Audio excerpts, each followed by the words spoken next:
Si votre maison 7 en astrologie est vide, ça veut pas dire que vous aurez pas de couple. Vous allez être seul toute votre vie, vraiment pas. D'ailleurs, pour toutes les autres maisons astrologiques aussi, si jamais il y a rien dans une maison, ça veut simplement dire que techniquement dans une ancienne vie, ou bref dans notre évolution, on a déjà maîtrisé ce sujet-là. Et lorsqu'il y a des planètes dans une maison, ça veut dire qu'il y a un certain accent sur ce domaine de vie. Donc, inquiétez-vous pas, si jamais vous n'avez pas de planète en maison 2, ça ne veut pas dire que vous n'allez pas avoir d'argent dans votre vie, vous allez être pauvre. Ça veut simplement dire que votre rapport aux valeurs, que ce soit la vôtre ou celle que vous êtes capable d'acquérir dans le monde, est relativement maîtrisé.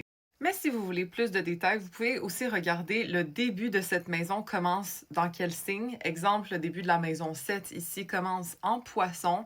Donc, l'approche relationnelle serait un peu comme les poissons, c'est-à-dire d'une façon dévotionnelle, d'une façon sacrificielle, empathique, compatissant envers leur partenaire ou de rechercher un couple qui est dans l'empathie, la compassion, etc. Si jamais comprendre l'astro, c'est encore peut-être un peu compliqué pour vous, mais ça vous tente de l'apprendre pour vrai, pour devenir votre propre astrologue ou l'astrologue de d'autres personnes, en faire un métier, je vous annonce que mes formations d'astrologie sont toutes en rabais pendant le mois d'avril. Fait que si jamais ça vous intéresse, c'est dans mon lien en bio.